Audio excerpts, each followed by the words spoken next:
kasih memberitakan firman Tuhan.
Kuasa salib Tuhan telah terbukti dapat memulihkan kami. Sekarang tiba saatnya pembuktian dari kuasa salib itu dalam hidup keseharian kami. Apakah sungguh kami dapat mengimani apa yang Kau telah kerjakan di atas kayu salib? Dan semua itu juga tergantung kemauan kami dan komitmen kami. Sebab itu teruslah Engkau berbicara, bersuara kepada kami, sehingga terus suara itu akan mengiang di telinga kami dan mengingatkan bahwa kami adalah umat tebusan yang telah dipulihkan oleh Tuhan. Sebab itu kami tidak menjualnya, sebab itu kami tidak menyia-nyiakannya atau bahkan menyepelekannya. Tetapi kami menganggap bahwa begitu berharganya kuasa salib Tuhan, darah Tuhan yang tercurah di Kalvari bagi penebusan dosa manusia. Terima kasih Tuhan Yesus. Kami bersyukur untuk saat kami akan kembali mendengarkan firman-Mu. Di dalam nama Tuhan Yesus Kristus kami berdoa. Amin. Silakan duduk Bapak Ibu yang dikasihi oleh Tuhan. Siapa yang ingat khotbah minggu lalu? Temanya aja loh.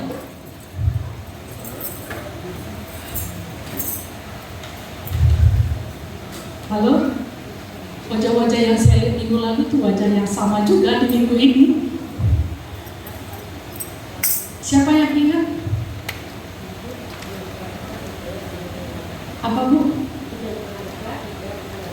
Ya, hidup yang berharga dibayar dengan harga yang mahal. Harga darah Tuhan Yesus, bukan darah hewan tapi darah Sang Penebus. Sebab itu Bapak Ibu, kita harus senantiasa mengingat bahwa betapa berharganya hidup kita sampai akhirnya Tuhan mau rela mati di atas kayu salib, mengalami banyak derita demi kita. Bapak Ibu, saya terus akan mengatakan hal ini sampai kita betul-betul menyadari bahwa betapa besar memang kasih Tuhan atas saya. Ini bukan hanya cerita, ini bukan hanya khotbah, tetapi ini adalah sebuah kenyataan. Minggu lalu pulang dari sini, kembali putar The Passion of Christ. Saya nggak tahan melihatnya bahwa itu adalah sebuah yang penghakiman yang sangat tidak manusiawi. Saya nggak tahan, darah saya berdesir, bulu kuduk saya berdesir, darah saya mengalir kencang, bergejolak di dalam diri saya sampai akhirnya saya nggak sanggup, saya mau masuk kamar saja. Bapak Ibu, mungkin penting bagi kita sampai kita ada di titik betul-betul menyadari ya pengorbanan Tuhan itu ternyata begitu berharga bagi kita.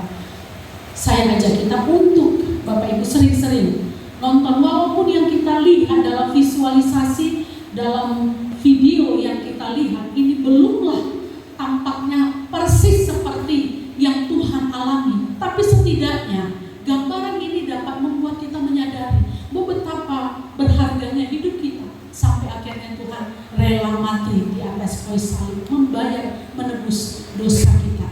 Bapak Ibu, saya berhenti sampai di situ. Sekarang Bapak Ibu, bagaimana respon kita terhadap kasih yang demikian besar? Hari ini kita beranjak sedikit kepada peristiwa di area sekitar, dari mulai Taman Getsemani terus kepada sidang yang diperhadapkan kepada Tuhan Yesus. Ya, saya mau kita sedikit untuk berfantasi, ya, berkenaan tentang beberapa hal yang terjadi khususnya Bapak Ibu antara Yesus dan juga Petrus. Kalau kita dengar kata Petrus, apa yang terbersit di dalam pikiran kita? Penyangkalan. Baik, hari ini saya akan memberikan tema kepada kita dalam renungan ini, terdesak bersalah atau terdesak menyangkal. Mari kita buka Yohanes pasalnya yang ke-18, ayatnya yang ke-12 sampai ayatnya yang ke-27. Demikian firman Tuhan Yesus di hadapan Hanas. Petrus menyangkal Yesus. Maka pasukan prajurit serta perwiranya dan penjaga-penjaga yang disuruh orang Yahudi itu menangkap Yesus dan membelenggu dia. Lalu mereka membawanya mula-mula kepada Hanas, karena Hanas adalah mertua Kayafas yang pada tahun itu menjadi imam besar. Dan Kayafaslah yang telah menasihatkan orang-orang Yahudi adalah lebih berguna jika satu orang mati untuk seluruh bangsa. Simon Petrus dan seorang murid lain mengikuti Yesus. Murid itu mengenal imam besar dan ia masuk bersama-sama dengan Yesus ke halaman istana imam besar. Tetapi Petrus tinggal di luar dekat pintu. Maka murid lain tadi yang mengenal imam besar kembali keluar, bercakap-cakap dengan perempuan penjaga pintu, lalu membawa Petrus masuk. Maka kata hamba perempuan penjaga pintu kepada Petrus, "Bukankah engkau juga murid orang itu?" Jawab Petrus, "Bukan." Sementara itu hamba dan penjaga bait Allah telah memasang api arang, sebab hawa dingin waktu itu, dan mereka berdiam di situ. Juga Petrus berdiam bersama-sama dengan mereka. Maka mulailah imam besar menanyai Yesus tentang murid-muridnya dan tentang ajarannya. Jawab Yesus kepadanya, "Aku berbicara terus terang kepada dunia. Aku selalu mengajar di rumah-rumah ibadat dan di bait Allah, tempat semua orang Yahudi berkumpul. Aku tidak pernah berbicara sembunyi-sembunyi. Mengapakah engkau menanyai aku? Tanyailah mereka yang telah mendengar apa yang kukatakan kepada mereka. Sungguh mereka tahu apa yang telah kukatakan." Ketika ia mengatakan hal itu, seorang penjaga berdiri di situ menampar mukanya sambil berkata, "Begitukah jawabmu kepada imam besar?" Jawab Yesus kepadanya, "Jikalau kataku itu salah, tunjukkanlah salahnya. Tetapi jikalau kataku itu benar, mengapakah engkau menampar aku?" Maka Hanas mengirim dia terbelenggu kepada Kayafas, imam besar itu. Simon Petrus masih berdiam. Kata orang-orang di situ kepadanya, "Bukankah engkau juga seorang muridnya?" Ia menyangkalnya, katanya, "Bukan." Kata seorang hamba imam besar, seorang keluarga dari hamba yang telinganya dipotong Petrus, "Bukankah engkau kulihat di taman itu bersama-sama dengan dia?" Maka Petrus menyangkal pula, dan ketika itu berkokoklah air. Demikian pembacaan firman Tuhan. Bapak Ibu, pernahkah kita ada di dalam keadaan terdesak, ya, pada posisi terdesak? Keadaan seakan di mana sulit bagi kita untuk bersikap normal. Maju salah, mundur salah. Seperti buah si malakama, dimakan ibu mati, tak dimakan bapak mati. Ini keadaan yang terdesak. Pada akhirnya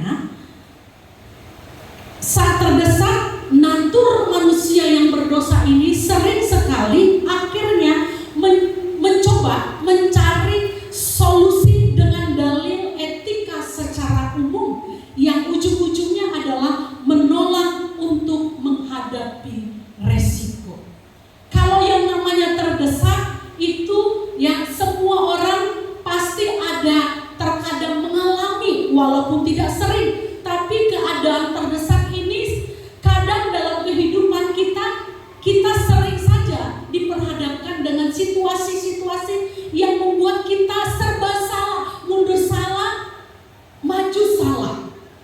Nah, kadangkala dalam situasi seperti ini akhirnya kita coba untuk mencari solusi dengan dalil-dalil atau pembenaran-pembenaran yang membuat kita akhirnya terjebak di dalam istilah yang saya berikan, maklumisasi. Apa itu maklumisasi? Maklumisasi yang maklum. Misalnya ya, kalau kadangkala kita dalam bahasa umumnya gitu, udahlah gitu ya. Ngertilah kita di situ. Keadaannya memang sangat sulit, dan ini mungkin kalau kamu ada di posisi dia, mungkin kamu juga akan mengambil keputusan yang sama. Sehingga kita excuse, sehingga kita memaklumkan. Padahal hal itu bisa saja adalah sesuatu yang salah. Bapak Ibu, kadang kita nggak mau. Ketika ada dalam keadaan terdesak, kita nggak mau mengambil resiko yang berat. Kita coba cari bagaimana keadaan ini membuat kita keluar dengan aman dan nyaman.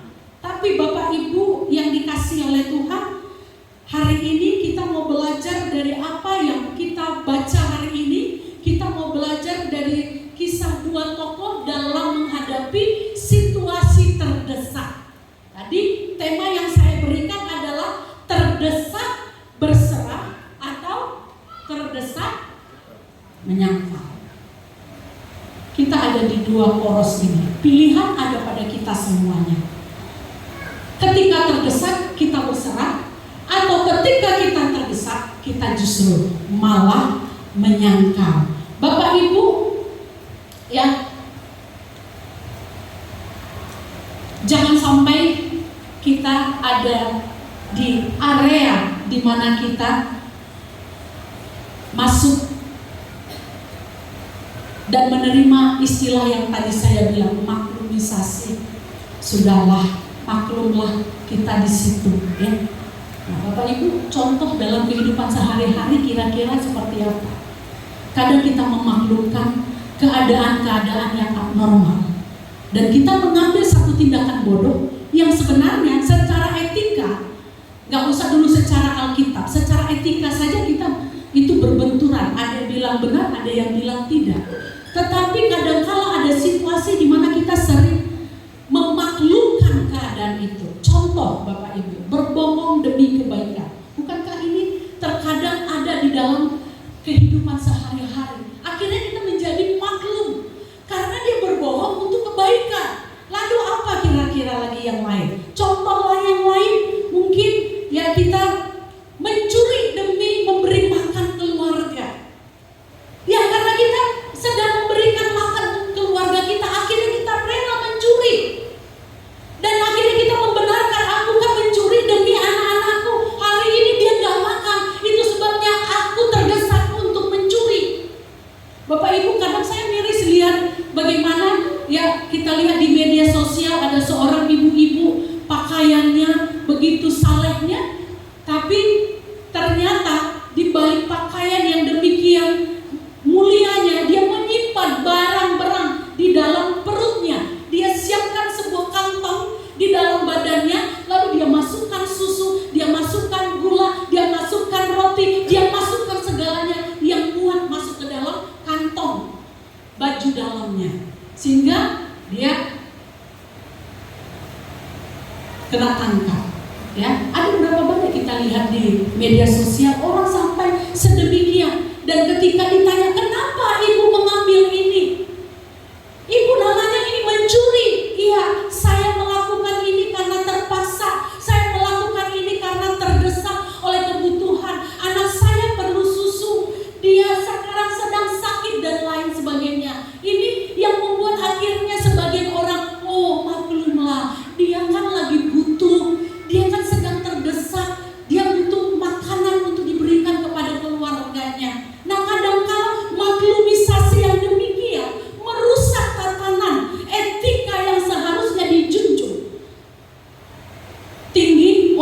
setiap umat manusia. Tetapi ini jadi tidak lagi dihargai demi yang namanya maklumisasi tadi. Udahlah, karena terdesak oleh keadaan ekonomi sehingga akhirnya dimaklumi. Ada lagi keadaan di mana orang mengemis demi mendapatkan uang karena nggak ada cara lain lagi. Dia bingung mau buat apa, mau jualan nggak ada modal, mau bekerja tidak ada lowongan dan lain sebagainya. Dijadikan semacam alasan untuk pembenaran supaya orang memaklumi keadaannya.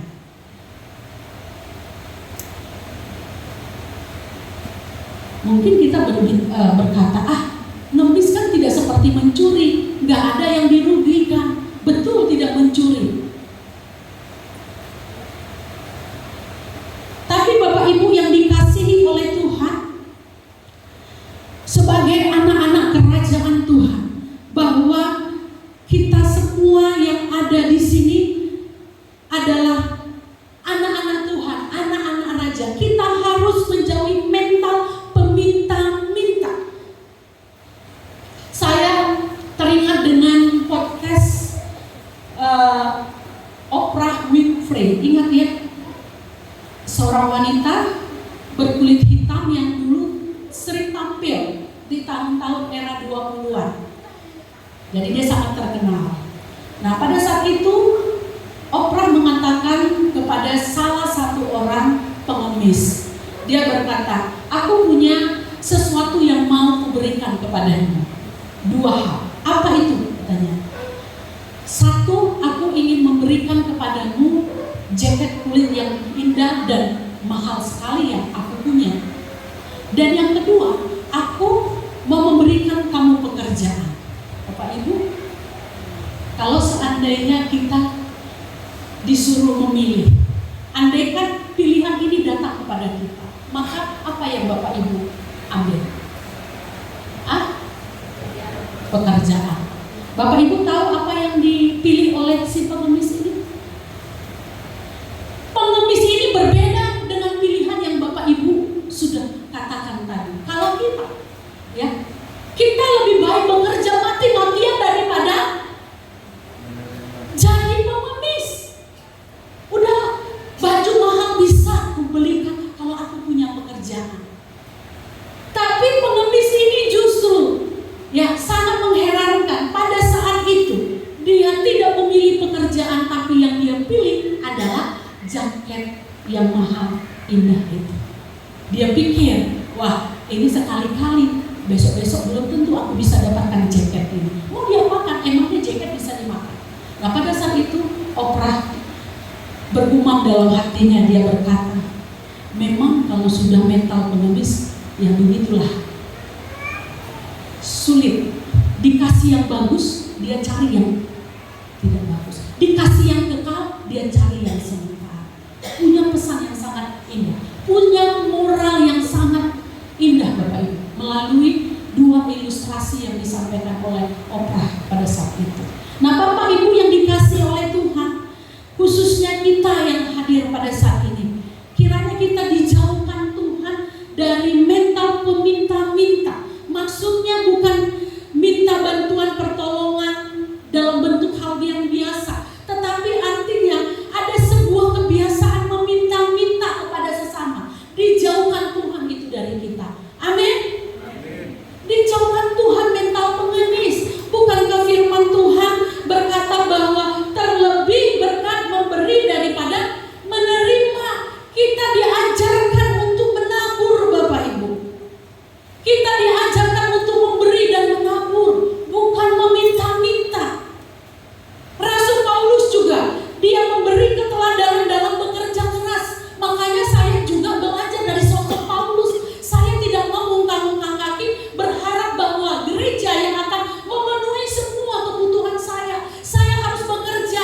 Apa yang bisa saya lakukan, maka saya harus lakukan. Tuhan sudah menganugerahkan segala potensi. Mengapa saya harus menadakan tangan, meminta belas kasihan dari orang lain terhadap saya?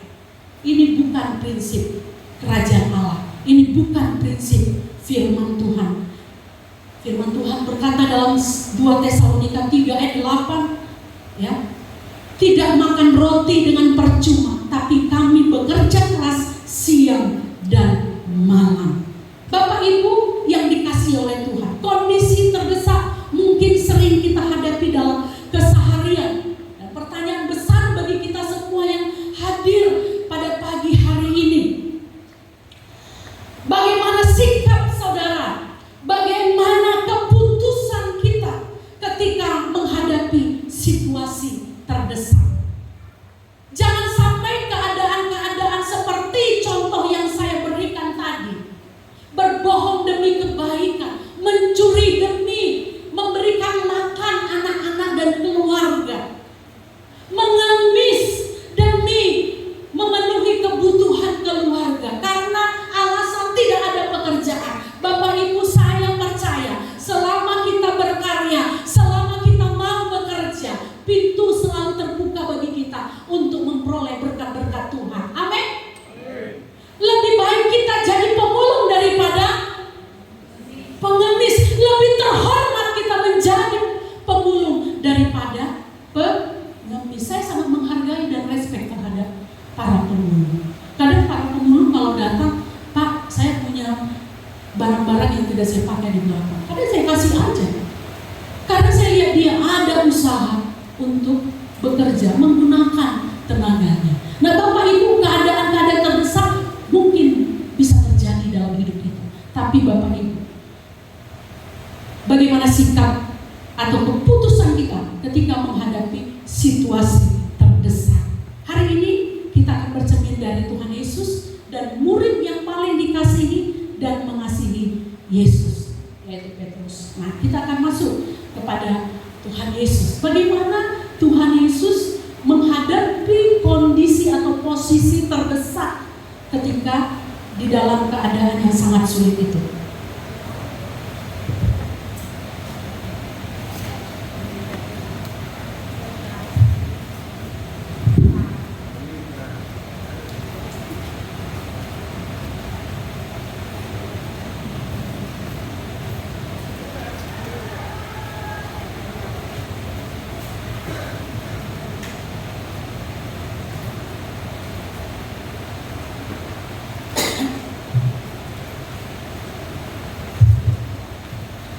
Baik. Dalam keadaan terdesak, ya Bapak Ibu, kita melihat gambaran atau cerminan Tuhan yang nantinya saya berharap kita semua belajar darinya. Yang pertama, Tuhan ketika dia ada di Taman Getsemani, kita mulai dari di Taman Getsemani, walaupun hari ini saya tidak ajak Bapak Ibu untuk buka itu lagi, tapi kita mulai dari situasi yang ada di Taman Getsemani. Bapak Ibu, ketika Tuhan Yesus ada di Taman Getsemani dan mengajak murid-muridnya yang tertentu, gak semua murid-muridnya, dia membawa beberapa saja murid-muridnya. Pada saat itu Bapak Ibu ada kegelisahan. Di Taman Getsemani itu Yesus sudah mengalami sebuah gejolak yang sangat-sangat luar biasa, bergelora di dalam hatinya. Tapi pada saat dia gelisah, pada saat dia terdesak, ini ibarat tadi buah si malakama. Ya. Dia mengambil sebuah keputusan. Apa yang dia lakukan? Dia berdoa. Dia mengajak beberapa partner untuk berdoa. Sampai 3 kali dia bergumul Bapak Ibu ketika dia akan menghadapi. Dia tahu apa yang sedang dihadapi ke depan setelah Taman Getsemani.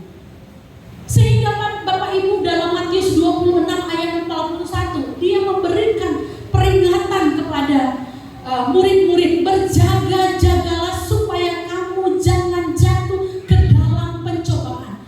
Roh memang penurut tetapi daging lemah. Nah, pada saat itu ketika dia berdoa, dia bergumul, dia tahu apa yang ada di hadapannya, dia secara daging. Firman Tuhan ini sedang berbicara juga kepada dirinya sebagai manusia 100%, Tuhan juga 100%. Jadi sebagai daging 100%,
dia berserah, dia berdoa sebanyak 3 kali. Dan Bapak Ibu, yang kita tahu bahwa derita yang dialami Tuhan Yesus saking hebatnya membuat dia getar luar biasa. Keringat yang keluar bukan dalam bentuk cairan bening yang mungkin sering kita lihat, tapi cairan yang keluar dari sekujur tubuhnya adalah berwarna merah, menandakan bahwa derita ini gak main-main. Keadaan terdesak ini bukan main-main, tapi ini hal yang serius. Bapak Ibu, seharusnya hidup kekristenan kita dibangun di atas kekuatan doa yang demikian, dibangun di atas kekuatan doa seperti yang Tuhan lakukan. Dalam keadaan terdesak, kita bersimpuh keras, berdoa sungguh-sungguh, menangis di hadapan Tuhan, seakan-akan kita tidak lagi mampu tanpa Tuhan, seakan-akan bahwa penderitaan itu begitu hebatnya sampai kita gak bisa mengangkat lutut kita dari lantai. Kita begitu seriusnya berdoa kepada Tuhan. Bapak Ibu, seringkali doa itu kita buat sekedar permintaan, lagu-lagu permintaan atas semua kebutuhan kita. Tapi hari ini saya berkata kepada kita semua, doa bukan sekedar permintaan, tapi doa adalah tabungan kekuatan bagi kita untuk hari-hari sulit. Katakan amin. Bapak Ibu, doa yang kita lakukan saban hari tiap hari ini bukanlah sebuah permintaan semata, tetapi doa adalah bagaimana kita sedang membangun sebuah kekuatan, membangun sebuah amunisi yang sangat luar biasa, sehingga ketika berhadapan dengan situasi terdesak sekalipun, kita tidak akan mudah goyah atau menyerah. Makanya Bapak Ibu, saya sangat sedih Bapak Ibu kalau ketika kita berdoa, doanya apa Bu? Doanya apa Pak? Doanya apa Dek? Doakan kesehatanku supaya baik-baik saja. Sepele Bapak Ibu. Kita harus bergerak dari hanya doa sehat-sehat saja. Doa saya diberkati, usaha saya lancar, penyakit saya sembuh. Bapak Ibu, terlalu kita menyederhanakan arti doa kalau demikian. Kalau udah sehat, ngapain lagi minta doa supaya sehat? Mubazir, sampai akhirnya kita jadi gemuk. Kalau udah gemuk, udah malas bergerak. Kayak saya. Makanya orang yang sering minta doa sehat-sehat itu nggak kemana-mana, di situ-situ aja dia. Nggak ada penambahan kualitas secara rohani. Nggak salah kita minta kesehatan. Kalau kita lagi sakit, kita minta, Tuhan jamah aku sembuhkan. Tapi udah sehat ya jangan lagi. Tapi ini yang saya mau katakan, bahwa doa itu jangan kita sederhanakan dengan hal-hal yang sifatnya lagu permintaan, tetapi yang seperti Tuhan Yesus lakukan ini. Ada kekuatan yang terhimpun ketika berdoa. Doa bukan sekedar permintaan, tapi doa adalah tabungan kekuatan bagi kita untuk hari-hari sulit. Sehingga ketika kita berhadapan dengan situasi terdesak, sekalipun kita tidak akan mudah goyah ataupun menyerah. Lalu kita beranjak sedikit ke poin kedua.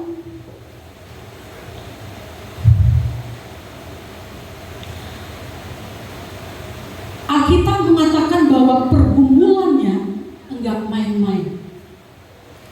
Tadi sudah saya katakan bahwa tetesan keringat yang keluar dari tubuh Tuhan Yesus itu seperti darah, merah warnanya. Sebab itu dalam pergumulan yang hebat, Alkitab mencatat bahwa ketakutannya dan keadaan pada saat itu serba salah, Bapak Ibu. Keadaan Tuhan pada saat yang menghadapi ketakutan itu, keadaan terdesak itu, dia serba salah.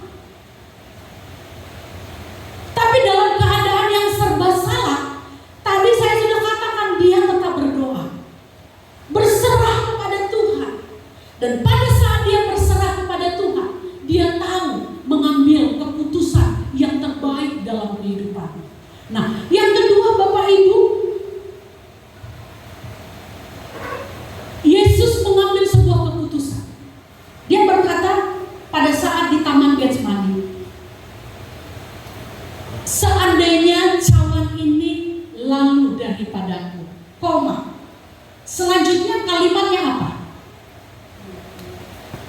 Selanjutnya kalimatnya apa Bapak Ibu ingat? Tetapi bukan kehendakku, melainkan kehendakmu terjadilah. Bapak Ibu, daging ini lemah. Itu sebabnya kita berdoa. Tapi roh itu penurut. Tapi masalahnya kenapa kita sudah berdoa bisa jatuh dalam keputusan dan tindakan yang bodoh? Kenapa kita masih menyangkal? Bapak Ibu, masalahnya adalah di keputusan kita. Roh itu ada pada kita, tapi kadang kita lari dari roh yang ada di dalam kita, dan kita menggunakan free will kita, kehendak bebas kita untuk keluar dari apa yang roh mau atas hidup kita. Nah, pada saat dia ada di taman Getsemani, dia lanjutkan, andaikan cawan ini lalu, tetapi kehendakmu jadilah. Bapak Ibu, waktu itu Tuhan Yesus ingin secara daging dia lepas dari masalah itu. Tapi Bapak Ibu, kalau dia lepas dari masalah itu, memang penderitaan tidak dia alami. Ibarat buah si malakama, dia maju dalam penderitaan, maka dia akan mengalami sakit. Tapi kalau dia mundur dari tanggung jawabnya untuk menyelamatkan manusia, tidak sampai di Kalvari, mati di atas kayu salib, maka resikonya adalah kekekalan bagi para pendosa di alam maut. Nah, ini yang tidak bisa dia bayangkan. Manusia yang dia kasihi, manusia yang begitu berharga ini, akhirnya mati sia-sia di dalam kekekalan. Itu sebabnya keputusan dia ambil mengikuti kehendak roh daripada kehendak dagingnya. Nah, Bapak Ibu yang dikasihi oleh Tuhan Yesus, demikianlah kita juga dalam menghadapi keadaan terdesak. Maka pilihan hidup yang benar harus menjadi keputusan, bukan pertimbangan. Ketika kita ada di dalam keadaan terdesak, disuruh untuk memilih, Bapak Ibu, dari pilihan yang baik dan terbaik, tentunya pilihan yang terbaiklah yang kita ambil. Mungkin baik untuk menyerah, karena ini akan menghindarkan kita dari resiko, derita, dan rasa sakit. Bisa saja Tuhan berpikir seperti itu, tetapi dia mengambil hal yang terbaik, yaitu memilih untuk ke Kalvari demi menyelamatkan manusia berdosa. Bapak Ibu yang dikasihi oleh Tuhan, kita harus menghadapi keadaan terdesak dengan pilihan hidup yang benar. Bahwa kita harus mengambil keputusan untuk sesuatu yang benar, yang betul-betul benar, yang berasal daripada Roh Kudus. Ya, kita bukan sekedar mengambil keputusan. Pilihan hidup yang benar harus menjadi keputusan, bukan pertimbangan lagi. Kalau yang benar itu bukanlah pertimbangan, tetapi keputusan. Kalau itu benar, maka putuskan untuk lakukan. Jangan lagi pertimbangkan. Kira-kira seperti itu maksud saya. Kalau kita anggap ini salah, maka putuskan. Saya tidak akan lakukan ini karena ini salah. Jangan lagi coba-coba berada di area abu-abu. Lakukan nggak ya? Aduh, kalau nggak dilakukan begini, kalau dilakukan begitu, banyak pertimbangan. Enggak. Untuk melakukan yang benar, Bapak Ibu tidak perlu pertimbangan. Yang Bapak Ibu harus lakukan adalah membuat keputusan hari itu juga. Seringkali keputusan kita yang kita ambil terkadang bukan berdasarkan alur kerja Roh Kudus, tetapi kekuatan pikiran kita saja. Itu sebabnya Bapak Ibu, kita seringkali kalah atau menyangkal ketika keadaan buruk datang. Kita akan terjebak di area maklumisasi.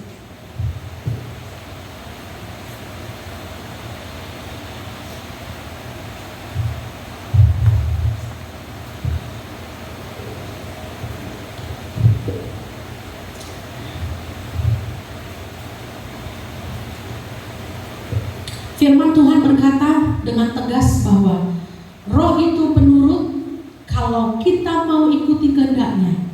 Tapi Bapak Ibu yang dikasih oleh Tuhan, kita akan jadi repot bila kita mengambil jalan kita sendiri. Roh itu tidak akan bekerja apa-apa dalam hidup kita. Tidak berarti, maksud saya, tidak berarti apa-apa bila kita mau ambil jalan kita sendiri. Bapak Ibu yang dikasih oleh Tuhan, yang pertama tadi ketika dalam keadaan terdesak Yesus berdoa. Yang kedua, ketika keadaan terdesak Yesus memutuskan untuk mengambil pilihan yang benar. Dia ambil cawan itu dan minum cawan penderitaan itu, siap masuk di dalam Kalvari. Itu hal yang mungkin harus menjadi pilihan kita juga sebagai orang-orang percaya yang telah ditebus oleh kuasa darah Yesus. Kita punya kuasa juga untuk menghadapi segala godaan iblis, segala tantangan yang ada di hadapan kita. Tadi lagunya Bu Lena apa ya? Saya terberkati dengan lagu itu. Lebih dari pemenang dalam segala perkara, iblis telah dikalahkan oleh kuasa darahnya. Bapak Ibu, kita seringkali nyanyikan ini dengan gampangnya, bahkan kita mungkin melompat-lompat ketika nyanyi. Tapi dalam arena pertandingan hidup keseharian, kita tidak menunjukkan kemenangan yang Tuhan sudah kerjakan di atas kayu salib. Lebih dari pemenang. Bagaimana kita menang? Ya, yang kita sering menyangkal Tuhan Yesus. Bukan pemenang. Terkadang kita menjadi orang yang kalah dalam hidup sehari-hari, menghadapi kondisi-kondisi yang tidak normal dalam kehidupan sehari-hari. Nah, hari ini Bapak Ibu, mari kita belajar seperti Yesus. Dia memutuskan, bukan mempertimbangkan, tapi dia memutuskan untuk mengambil sebuah keputusan yang benar, menyelamatkan manusia berdosa, walaupun dia harus bayar harga untuk itu. Nah, yang ketiga Bapak Ibu, apa yang kita lihat dari Yesus ketika dia mengalami keadaan yang terdesak. Ketika di dalam penyiksaan, Tuhan Yesus dengan tegas menjawab. Kita tadi sudah baca bagaimana Yesus menjawab dengan lantangnya dan dengan penuh keberanian, tanpa sembunyi-sembunyi dia katakan.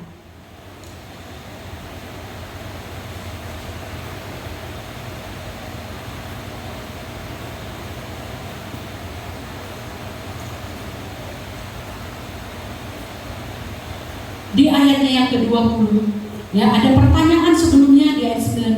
Maka mulailah imam besar menanya Yesus tentang murid-muridnya dan tentang ajarannya. Jawab Yesus kepadanya, aku berbicara terus terang kepada dunia. Aku selalu mengajar di rumah-rumah ibadat. Dia tidak melakukan di bawah tanah atau di tempat-tempat tersembunyi, tapi dia melakukan semua pemberitaan firman itu di rumah-rumah ibadah, di bait Allah, tempat semua orang Yahudi berkumpul, artinya tempat terbuka, di khalayak umum. Aku tidak pernah berbicara sembunyi-sembunyi. Lalu pertanyaan kembali dilontarkan, mengapa engkau menanyai aku? Tanyailah mereka yang telah mendengar apa yang kukatakan kepada mereka. Sungguh mereka tahu apa yang telah kukatakan. Ketika ia mengatakan hal itu, seorang penjaga yang berdiri di situ menampar mukanya sambil berkata, begitukah jawabmu kepada imam besar? Jawab Yesus kepadanya, jikalau kataku itu salah, tunjukkanlah salahnya. Tetapi jikalau kataku itu benar, mengapa engkau menampar aku? Bapak Ibu, di dalam penderitaan, dicambuk, dipukuli, kadang-kadang orang akhirnya jadi yes man, betul? Dalam keadaan terdesak, terkadang orang mengambil sesuatu yang gampang yang membuat dia tidak lagi kembali mengalami penderitaan. Tapi tidak kepada Tuhan Yesus. Ketika dia ditanya, dia menjawab dengan tegas, menjawab dengan kalimat-kalimat yang sebenarnya tanpa ada rasa takut terbersit dari wajahnya. Tuhan Yesus menghadapi keadaan-keadaan yang tidak normal dengan sikap yang heroik, enggak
bersikap yang heroik, ya, enggak mengelak, dia justru memberi jawab dengan tegas kepada orang-orang yang ada pada saat itu. Nah, hal ini juga sebenarnya dalam kehidupan kita, ketika kita dalam keadaan terdesak, maka beranilah untuk berkata jujur. Beranilah bertindak jujur. Beranilah bersikap benar. Jadilah pahlawan setidaknya bagi dirimu sendiri. Jangan jadi tentara yang pulang dengan bawa tumpukan rasa bersalah. Nah, nanti kita akan lanjut kepada Petrus. Bapak Ibu tahu, Petrus setelah menyangkal Tuhan Yesus, dia menyesal. Menyesal luar biasa. Tapi puji Tuhan, dia tidak seperti Yudas menyesal dengan melakukan tindakan yang salah, yang berakibat bahwa dia tidak mendapatkan pengampunan karena akhirnya dia bunuh diri. Tapi Petrus mengubah dirinya, dia menyesal sungguh-sungguh sampai berhari-hari. Bapak Ibu, Petrus itu menyesali apa yang dia lakukan. Dan puncak penyesalannya, dia gak mau mati sama seperti Tuhan, mati di atas kayu salib kepala ke atas. Penyesalannya dia buktikan dengan dia disalibkan terbalik.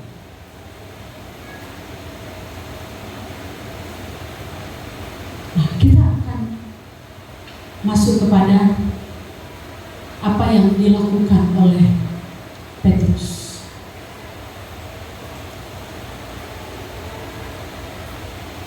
Petrus ini ibarat seorang pahlawan yang pulang membawa setumpuk kekalahan. Dia pulang dengan wajah yang terkulai, kepala yang tertunduk, hampir jatuh tertelung. Karena apa Bapak Ibu? Kita tahu sebelum dia ada di situasi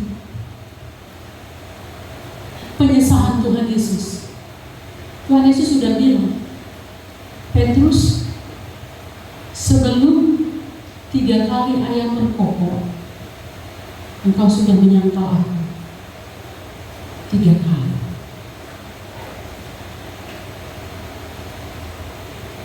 Petrus ini ibarat orang yang besar cakap. Sekali-kali aku tidak tinggalkan Tuhan, aku tidak tinggalkan engkau. Kalaupun semua orang tinggalkan aku, tidak ada. Aku akan berdiri pada garis terdepan membela. Waktu di Taman Getsemani, bagaimana kita lihat sikap heroiknya. Dia memenggal telinga seorang prajurit. Tapi Tuhan Yesus bilang, itu bukan cara kita, itu bukan cara anak kerajaan Allah. Tuhan Yesus kembalikan telinga prajurit itu. Tapi ketika sedikit saja waktu itu berlalu ke depan sampai di sidang, Petrus berubah 180 derajat. Dia menyangkal Tuhan.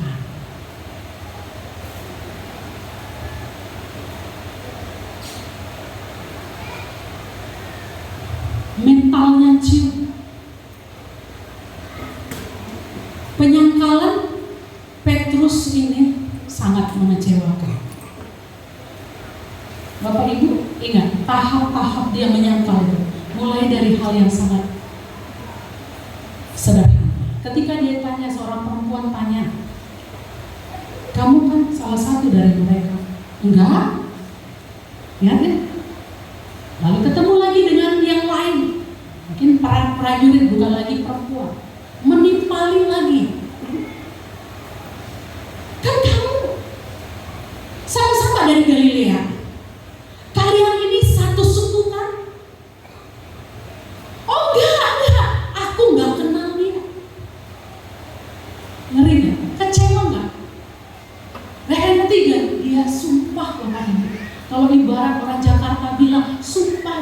geledek, aku gak kenal dia.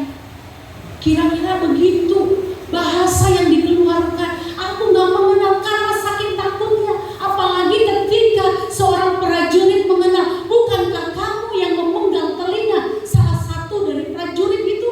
Di situ dia ketakutan luar biasa. Waduh, dia kenal aku. Udahlah, nanti nasibku sama seperti Yesus. Dia mengelak, dia menyangkal. Bapak Ibu, inilah Petrus. Dia menyangkal keberadaan Tuhan, eksistensi Tuhan, dan juga menyangkal dirinya sendiri. Pembohongan yang sangat luar biasa, mengecewakan. Makanya Bapak Ibu, waktu Tuhan Yesus lihat Petrus berbohong untuk ketiga kalinya, dipandang oleh Yesus, memandang Petrus, mata ketemu mata. Pada saat itu kalau Bapak Ibu cermati film The Passion of Christ, Bapak Ibu lihat ekspresi Petrus itu luar biasa tergambarkan, Bapak Ibu. Kalau saya baca penafsiran tentang kesedihan, penyesalan Petrus ini dalam sekali, Bapak Ibu. Beruntung dikatakan ya dalam penafsiran, beruntung Tuhan tidak melihat, tidak bertatapan dengan Petrus pada saat kokok pertama, kokok kedua. Dan itu memang momen yang paling pas sekali pada saat dia menyangkal Tuhan yang ketiga kali. Mata Yesus dan mata Petrus saling ketemu, dan di situ penyesalannya sangat luar biasa. Tuhan menatap bukan dengan kemarahan, tapi Tuhan menatap Petrus dengan sebuah pesan, engkau sangat mengecewakan, kau sangat menyedihkan. Kira-kira seperti itu. Kalau ada orang yang menatap kita dengan tatapan yang seperti itu, dan di dalamnya ada mana, kau sangat menyedihkan, sungguh mengecewakan. Tidak perlu marah, tapi dengan wajah seperti itu saja, Bapak Ibu. Apabila kita dapatkan dari orang lain, itu sakitnya luar biasa di sini. Terasa sekali, dan itu sampai menyentuh dinding hati, dinding hati Petrus, yang membuat Petrus dalam sepanjang hidupnya itulah rasa sakit yang sangat hebat. Pandangan Tuhan Yesus, tatapan Tuhan Yesus terhadap penyangkalan yang dilakukan oleh Petrus terhadapnya. Jangan sampai Tuhan memandang kita seperti itu. Bapak Ibu yang dikasihi oleh Tuhan, 2 Timotius 2 ayat 12 berkata, jika kita menyangkal dia, dia pun akan menyangkal kita. Saya berharap kita bukanlah orang penyangkal-penyangkal seperti Petrus. Amin. Tapi Bapak Ibu yang dikasihi oleh Tuhan, penyangkalan kita sekarang mungkin bentuknya tidak sama persis seperti Petrus yang sangat frontal. Tetapi Bapak Ibu, penyangkalan itu bisa saja bentuknya lebih halus. Penyangkalan orang-orang Kristen hari-hari ini tidak sefrontal Petrus, tapi secara halus sering sekali kita ada di dalam area yang sering dilakukan oleh Petrus. Namun ini sedikit halus. Ada seorang penulis himne yang bernama Reginald Heber, asal Inggris. Dia menuliskan lagu Kudus, Kudus, Kudus. Dia berpendapat bahwa kita dapat menyangkal Sang Juru Selamat dengan berbagai cara yang lebih halus. Ia menulis, kita menyangkal Tuhan setiap saat. Kita sadar atau tidak, kita sering sekali menyangkal Tuhan setiap saat. Bukan setiap hari lagi, tapi setiap saat. Pada saat kapan? Pada saat mungkin ketika kita lebih mencintai dunia ini. Coba lihat, ukur, nilai diri kita sendiri. Kita lebih cinta dunia ini atau tidak? Nah, kalau kita lebih cinta dunia ini, maka kita sudah ada di area penyangkalan. Walaupun lebih halus, mulut nggak menyangkal, tapi sikap kita, hidup kita ini melekat kepada dunia. Yang kedua, dia berkata, meninggalkan tanggung jawab pelayanan yang telah ditunjukkan Kristus dengan jelas. Bapak Ibu, bukankah kita sering berdalih, bukankah sering kita menghindar ketika kita dikasih tanggung jawab? Hari ini kita diajak untuk bercermin kepada Tuhan Yesus. Tuhan Yesus menyelesaikan tanggung jawabnya, walaupun resikonya berat, besar, tetapi dia menyelesaikan sampai tuntas di atas kayu salib, disalibkan, mati dan dikuburkan, turun ke dalam kerajaan maut. Dia selesaikan itu. Dia tunaikan panggilannya, dia tunaikan tanggung jawab pelayanannya. Bagaimana dengan kita? Bukankah sering kita udah ditunjuk tapi kita kadang nggak muncul, udah dikasih pelayanan, sudah dikasih tanggung jawab, kadang kita menghindar dengan bagai-bagai dalih. Bukankah itu juga penyangkalan? Itu penyangkalan. Itu penyangkalan, Bapak Ibu.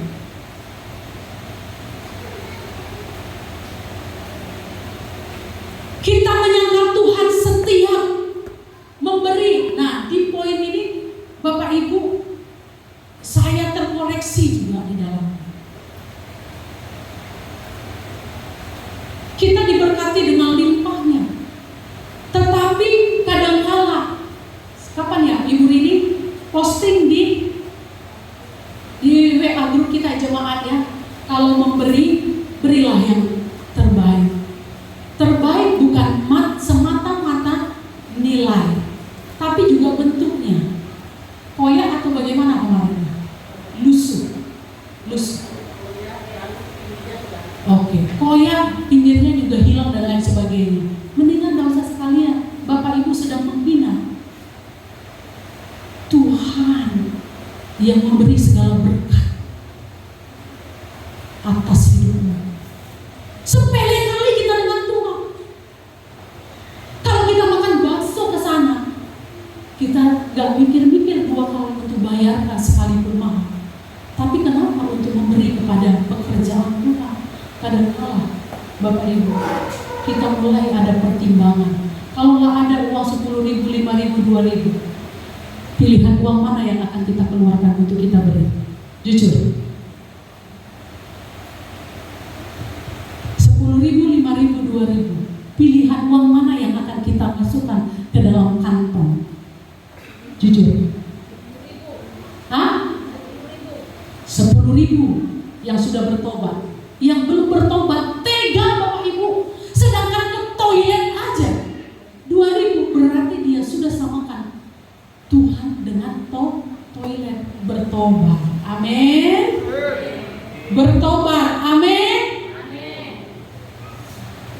Tuhan tidak butuh uang kita, tapi pekerjaannya butuh dana. Jadi dibilang kalau kita masih dalam memberi hitung-hitungan, memberi mikir-mikir, Bapak Ibu sedang ada di area penyangkalan seperti Petrus. Caranya halus, nggak ngomong, tapi kita sedang menyangkal kebaikan Tuhan yang berlimpah-limpah atas hidup kita. Rela kita, tega kita, kasih yang kecil. Tapi untuk dunia kita tahu menghargai mereka. Kita tahu membalikan yang baik kepada orang yang mengasihi kita, orang yang telah baik dengan kita. Tapi kita tidak bisa mampu menghargai dengan jujur di hadapan Tuhan yang telah memberi segalanya bagi kita. Nafas kita kalau diambil, bisa nggak kita kerja? Bisa nggak kita hidup? Nggak bisa. Ini Bapak Ibu, ketika ini saya baca, ini adalah kutipan dari Reginald Heber. Dan ini Bapak Ibu juga menegur saya. Bahkan ketika kita puji-pujian atau saat diam sekalipun, ada nggak Bapak Ibu kita menyangkal Tuhan? Kita sering juga kadang udah diapain ya? Nggak disenderkan lagi. Jadi nggak ada lagi kita kesempatan untuk berdiri begini. Pemimpin pujian udah berkali-kali, Bu, tolonglah dihimbau. Loh, kok saya himbau? Gitu. Gimana caranya ya, Bu? Kalau kita lagi mimpin pujian, rasanya apa namanya? Semak, semak. Semak kalau lihat kita di sini udah mau mati-matian, berkeringat, tapi di bawah baru di samping berdiri sampai begini lagi, lihat HP.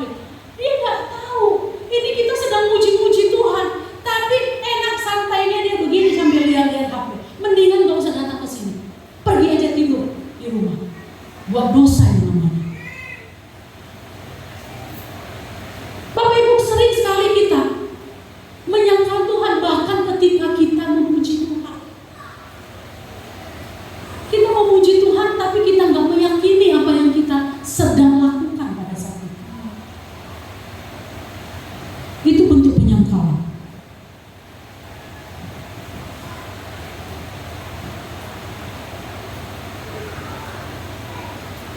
Dan lain sebagainya, ada panjang.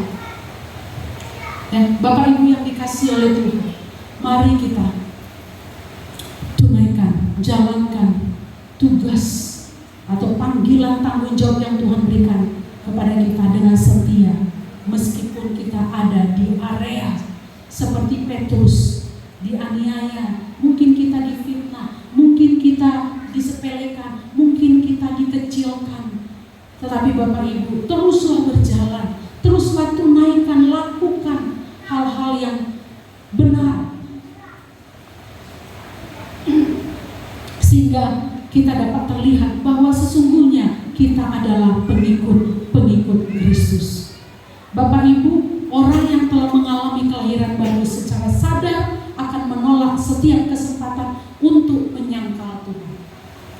Bentuk penyangkalan baik kasar maupun halus, jelas maupun tersembunyi atau terselubung. Bapak Ibu, janganlah ada di antara kita.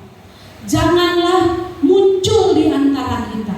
Jadilah Petrus yang berani seperti di Taman Getsemani sebelum menghadapi penderitaan Yesus. Dengan lantang aku akan tetap mengaku Yesus.